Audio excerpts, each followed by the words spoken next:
RIMS में 81 doctors को promotion का जो फैसला लिया गया है, इसको लेकर कहीं ना कहीं अब विवाद बढ़ता दिख रहा है। एक और जहां स्वास्थ्य विभाग वर्सेस रिम्स डायरेक्टर को लेकर कहीं ना कहीं मामला तूल पकड़ते नजर आ रहा है, तो वहीं दूसरी ओर जिन डॉक्टरों का प्रमोशन किया गया है उनमें खुशी की लहर तो है, और लेकिन जिन डॉक्टरों का प्रमोशन होना था उनका आरोप है कि वो सीनियरिटी के आधार पे उनके प्रमोशंस होने चाहिए थे, लेकिन उनका नाम इस रिजल्ट में, इस प्रमोशन लिस्ट में नहीं प्रकाशित किए गए हैं। इसको लेकर जिन डॉक्टरों का प्रमोशन नहीं हुआ है वो एक और जहां हाईकोर्ट का रुख कर रहे हैं, वहीं दूसरी ओर जिन डॉक्टरों का प्रमोशन हुआ है उन्होंने आज बैठक की, और इस बैठक में उन्होंने कहा है कि जिस प्रकार से बीते दिन स्वास्थ्य मंत्री डॉक्टर इरफान अंसारी ने कहा है कि जो फैसले रिम्स डायरेक्टर की ओर से लिए गए हैं वो कहीं ना कहीं असंवैधानिक है और उसे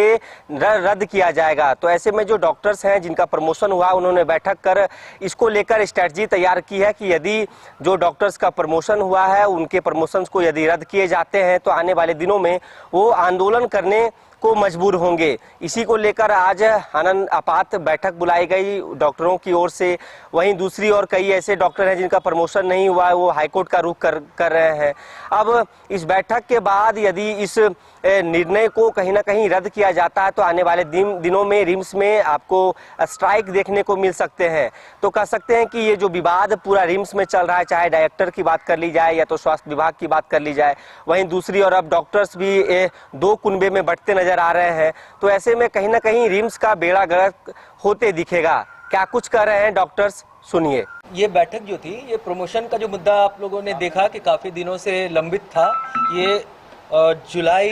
महीने में 2024 के जुलाई से में पहले तो एपीएस जो होता है, पहले मैं थोड़ा सा बता दूं कि एपीएस है क्या। इसे असेसमेंट प्रमोशनल स्कीम, जो एम्स न्यू दिल्ली और सभी एम्स और जितने भी केंद्र सरकार के जो इंस्टीट्यूशंस हैं, जैसे पीजीआई चंडीगढ़ है और उस एसजीपीजीआई लखनऊ तो राज्य सरकार का है, उसी तरह से आईजीआईएमएस बिहार सरकार का है। लेकिन जो रिम्स की तरह के जो इंस्टीट्यूशंस हैं और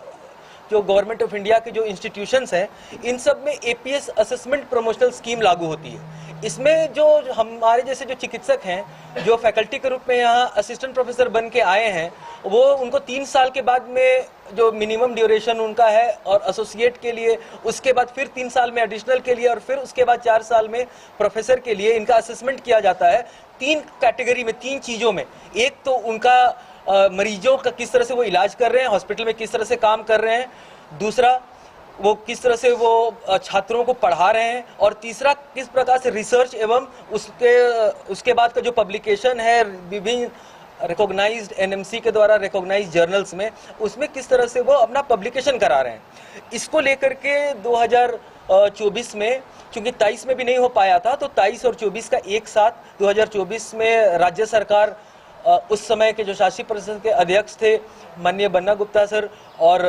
निर्देशक राजकुमार सर, इन सब का सहमति के साथ में ये निकला, और इसका असेसमेंट एक हमारे ही रिम्स के फार्माकोलॉजी के head of the department doctor Kesari की अध्यक्षता में सीनियर प्रोफेसर्स की टीम बनाई गई, जिन्होंने स्क्रूटनी की, और ये स्क्रूटनी करने के बाद में राज्य सरकार के सहमति से और हमारे अपर मुख्य सचिव सर की अध्यक्षता में जो प्रमोशन समिति है, उसमें इंटरव्यू 18 एवं 19 नवंबर को रखा गया था, जिसमें हम सभी चिकित्सक सुबह 9 बजे से लेकर रात के 12 बजे तक इंटरव्यू चली, और बहुत अच्छे माहौल में बहुत अच्छी तरीके से इंटरव्यू हुआ। सभी लोग उसमें, हम लोग अपना जो हम लोग जितना हम लोग अपना बता सकते थे हम लोगों ने किया। इसके बाद में ये इंटरव्यू के बाद हम लोग बहुत उत्साहित थे कि हो सकता है कि नवंबर में इंटरव्यू हुआ है, दिसंबर तक में ये रिजल्ट घोषित कर दिया जाएगा, परंतु ये कुछ कारणवश हो सकता है कि इसमें काफ़ी विलम्ब हुआ। और अब पिछले कल परसों के दिन में ये रिजल्ट घोषित कर दिया गया। तो हम सबसे पहले तो हम सब चिकित्सक हमारे सरकार को बहुत धन्यवाद देना चाहेंगे। माननीय मुख्यमंत्री स्वास्थ्य मंत्री डॉक्टर इरफान अंसारी को धन्यवाद देना चाहेंगे। हम लोग अपर मुख्य सचिव स्वास्थ्य विभाग अजय कुमार सिंह सर का धन्यवाद देना चाहेंगे। हम लोग धन्यवाद देना चाहेंगे हमारे रिम्स के निर्देशक डॉक्टर राजकुमार का। हम लोग धन्यवाद देना चाहेंगे रिम्स की dean doctor Shashibala Singh madam का। हम लोग धन्यवाद देना चाहेंगे रिम्स के मेडिकल सुपरिटेंडेंट डॉक्टर हिरेंद्र बिरवा सर का। इन सब के बिना, इन सब के सहयोग से, इन सब के सामूहिक प्रयास से ही ये जो प्रमोशन का जो मुद्दा था ये हो पाया है। दूसरी बात मैं कहना चाहूँगा कि ये प्रमोशन अभी क्यों जरूरी था। अभी एक मैं आपको दिखलाता हूं कि ये एनएमसी का 24 अप्रैल को ये आया है लेटर,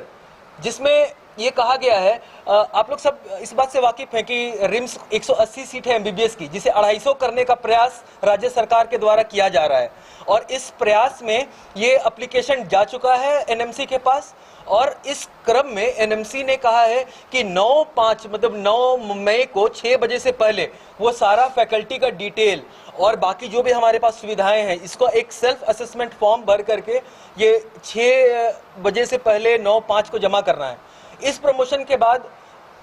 ये सारी सीट बढ़ने का जो संभावना है वो काफ़ी बढ़ जाती है, और मुझे पूरी उम्मीद है कि रिम्स में 250 एमबीबीएस की सीट मिल जाएगी। ये प्रमोशन नहीं होने के कारण, अगर ये प्रमोशन किसी तरह से नहीं हो पाता तो इससे नुकसान ये होता कि कई विभाग हमारे हैं, जैसे पैथोलॉजी विभाग है, स्किन है, और कई विभाग हैं जिसमें अभी प्रोफेसर नहीं है। एसोसिएट प्रोफेसर के द्वारा ही अभी एचओडी का पद धारण किया गया है, परंतु उन सब का प्रमोशन हो जाने की वजह से वो एडिशनल प्रोफेसर है जो कि एनएमसी जिन्हें प्रोफेसर मानती है, तो ये जो कमी थी ये कमी पूरी हो जाएगी। दूसरे जितना भी हमारा नया पोस्ट ग्रेजुएट के लिए हम लोगों ने अप्लाई किया है, नया पीजी एमडी एमएस वगैरह की सीट के लिए अप्लाई किया है, वो सारा का सारा अप्रूव हो जाएगा, क्योंकि एक प्रोफेसर पे 3 पीजी मिलते हैं, एक एसोसिएट प्रोफेसर पे 2 पीजी मिलते हैं। तो हमारे जितने असिस्टेंट प्रोफेसर थे अगर एसोसिएट हो गए तो हमारा 1 से 2 पीजी का सीट बढ़ गया। जो हमारे एसोसिएट से जो प्रोफेसर या एडिशनल प्रोफेसर बन गए तो 2 से 3 हो गया, तो इस तरह से पीजी का सीट भी बढ़ जाएगा। और ये और हमारे जितने चिकित्सक हैं ये काफ़ी उत्साहित हैं, ये बहुत खुश हैं, ये बहुत धन्यवाद दे रहे हैं राज्य सरकार का। और ये किसी भी प्रकार से हम लोग, जो भी राज्य सरकार चाहेगी, जो भी रिम्स प्रबंधन चाहेगी, हम लोग हर तरह से उनको सहयोग करने के लिए हैं, और हमेशा हम लोग जिस तरह से काम करते रहे हैं आगे और जोश के साथ, क्योंकि सरकार ने हमें अपना काम का इनाम दिया है, तो हम लोग आगे बिल्कुल जो भी होगा हम लोग हर तरह से रिम्स के लिए डटे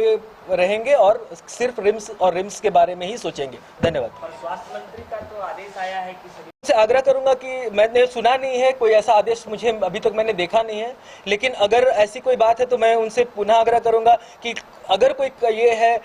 उन्हीं के द्वारा ये दिया जा रहा है, और अगर ये नहीं होता है तो रिम्स की बेहतरी में बहुत बड़ा नुकसान हो जाएगा, क्योंकि पीजी के हो सकता है एमबीबीएस पूरी तरह से रद्द हो जाए, एमबीबीएस का जो रिकॉग्निशन है वो समाप्त हो जाए, क्योंकि जो हर विभाग में प्रोफेसर होने जरूरी है एनएमसी के अनुसार, और अगर ये प्रोफेसर्स नहीं है जैसे कुछ विभाग में, जैसे मैंने आपको बताया, तो ये रद्द भी हो सकता है। हमारा ये बहुत आग्रह है, ये हो सकता है कहीं कुछ कन्फ्यूजन हो, लेकिन ये पूरी प्रक्रिया के साथ चुकी हुई है और उनके सहमति प्राप्त है। इंटरव्यू में हमारे अपर मुख्य सचिव सर के रिप्रेजेंटेटिव ही वहाँ कोई जॉइंट सेक्रेटरी के लेवल के या स्पेशल सेक्रेटरी के लेवल के पदाधिकारी वो इंटरव्यू में हमेशा रहते थे, और इसके अध्यक्ष वो हैं। तो और ये पूरा प्रक्रिया में हुआ है। 21 तारीख को, जैसे हम लोग को सबको पता था कि 21 तारीख को रिजल्ट निकलने वाली है, हम लोग सब उत्साहित थे, पता नहीं किस कारणवश नहीं निकल पाया, तो ये उसमें भी सर की सहमति प्राप्त थी। तो मुझे नहीं लगता है ये कुछ कन्फ्यूज़न हो गया होगा सर को, या फिर कुछ बातें हुई होंगी, लेकिन हमें नहीं लगता है कि क्योंकि मैं जानता हूँ डॉक्टर इरफान अंसारी सर को, मैं अच्छे से जानता हूँ, जब मैं इंटर्नशिप में था तो वो भी इंटर्नशिप यहाँ कर रहे थे, हम लोग साथ ही में इंटर्नशिप किए हैं, आज वो मंत्री हैं, लेकिन मैं उनको बहुत अच्छे से जानता हूँ, बहुत अच्छे व्यक्ति है, बहुत अच्छा नेचर है, और किसी का वो बुरा नहीं कर सकते हैं, ये मेरा पूर्ण विश्वास है कि वो हमारा बुरा नहीं चाहेंगे। धन्यवाद। किसी भी कीमत पर ये जो प्रमोशन हुआ है उससे रद्द करेंगे, क्योंकि जो बचे हुए डॉक्टर हैं वो हाईकोर्ट का रुख कर रहे हैं, आंदोलन करने के लिए जा रहे हैं, तो मेरी मजबूरी हो जाती है कि सभी को फिलहाल रद्द किया जाए, क्योंकि ये सही तरीके से नहीं। क्योंकि जो डॉक्टर्स हाईकोर्ट का रुख कर रहे हैं, उनका कहना है कि हमारा पहले होना था, क्योंकि सीनियरिटी में देखा जाए तो हम पहले आते हैं प्रमोशन के लिए, हमारे जूनियर्स का होता है, हमारा नहीं होता, तो हम उसके खिलाफ हैं। और यही बात को लेकर स्वास्थ्य मंत्री बोल रहे हैं कि हम इस आदेश पर रोक लगाएं। कई डॉक्टर्स ये भी बोल रहे हैं कि जैसे कि 2019 से हम लोग का होना था, कई हमारे जो जूनियर्स थे हमारे को पैरेलल आ गए हैं या फिर सीनियर्स हो गए, इसको लेकर भी आपत्ति है। देखिए, इसमें हम लोग ये कहना चाहेंगे कि हमें कोई आपत्ति नहीं है कि किनका कब से है, ये तो असेसमेंट हो रहा है। हाँ, इसमें पब्लिकेशन बहुत बड़ा मुद्दा है। अगर मुझे जहाँ तक जानकारी है, मैं तो था कि नहीं कमेटी में, लेकिन मुझे जहाँ तक पता चला कि कुछ लोगों का डेट जो है वो पब्लिकेशन के कारण, डेट ऑफ पब्लिकेशन जो कि एसेंशियल क्राइटेरिया है रिम्स रेगुलेशन में भी और एनएमसी में भी, अगर किसी का पब्लिकेशन उस डेट से नहीं है तो एनएमसी वो प्रमोशन को रद्द कर देती है।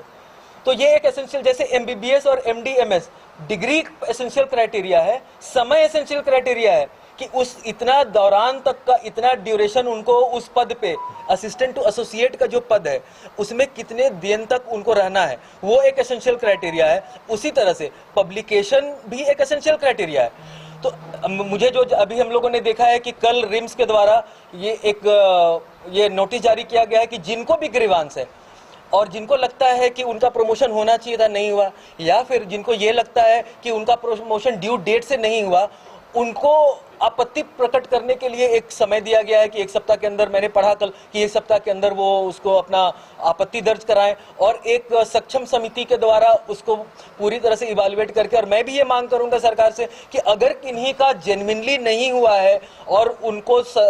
और वो सारा क्राइटेरिया फुलफिल करते थे, समय का, पब्लिकेशन का, हर तरह का, और उसके बाद अगर वो छूट रहे हैं, तो मैं भी राज्य सरकार से ये, और हम सब जो यहाँ 50 लोग यहाँ पे उपस्थित हैं, हम लोग सब लोग ये करते हैं कि हाँ, उनका भी कंसिडर किया जाए, लेकिन उसको करने के लिए इसे कैंसिल नहीं किया जाए। हमारा ये बिल्कुल मांग है कि इस प्रक्रिया को कैंसिल नहीं किया जाए। जिनका प्रमोशन हो चुका है उसे यथास्थिति में रहने दिया जाए, और जिनको इसमें कंप्लेन है उस पे जरूर राज्य सरकार और हमारे माननीय स्वास्थ्य मंत्री, हमारे माननीय ACS सर, हमारे निर्देशक, ये सब उस पर सहानुभूति पूर्वक विचार करके जिनको जो जेन्युइनली जिस डेट से मिलता है, या फिर अगर किसी प्रकार से किसी त्रुटि की वजह से अगर वो छूट रहे हैं, तो उनको इंक्लूड करके किया जाए। हमें कोई आपत्ति नहीं है, पर हमें सिर्फ ये आग्रह है कि इस प्रक्रिया को रद्द नहीं किया जाए। अगर रद्द किया जाता है तो अगला रूप किया जाता है तो फिर जैसे वो आंदोलन पे जाएंगे, हम भी आंदोलन पे जाएंगे। जैसे वो कोर्ट का रुख करेंगे, हम लोग भी कोर्ट का रुख करेंगे। 87 की संख्या में डॉक्टर अगर आंदोलन कर देंगे तो रिम्स की व्यवस्था चल जाएगी। देखिए, हम लोग कोई हड़ताल करने नहीं जा रहे हैं, हमें तो मरीज का सेवा करना हमारा परम ये है। तो हम लोग जो भी आंदोलन करेंगे वो राज्य हित में, हम लोग कोई काम नहीं बंद करने जा रहे हैं। हम लोग अपना काम करेंगे, और काम करते हुए भी बहुत सारे तरीके हैं आंदोलन करने के, हम लोग अपना काम नहीं रोकने जा रहे हैं। सर, एक और सवाल है। ये कैलकुलेशन देखिए, सबसे ये एक रेशियो में मैंने बताया कि नॉर्मली जो NMC देती है कि अगर कोई असिस्टेंट प्रोफेसर हैं और वो 5 साल तक का उनका मतलब एक्सपीरियंस है एज असिस्टेंट प्रोफेसर, तो उनको एक PG का सीट मिलेगा। अगर कोई एसोसिएट प्रोफेसर है उनको 2 मिलेगा, कोई एडिशनल प्रोफेसर और प्रोफेसर को 3 PG का सीट मिलेगा। तो इस तरह से इस रेशियो में सीट बढ़ेगा। जितने भी हमारे लोग असिस्टेंट से एसोसिएट बने हैं, तो उनको 2 एक हर के साथ, तो लगभग जो 81 लोगों का हुआ है प्रमोशन, इसमें अगर हम लोग लेके चलें तो कम से कम 81 तो कम से कम बढ़ेगा।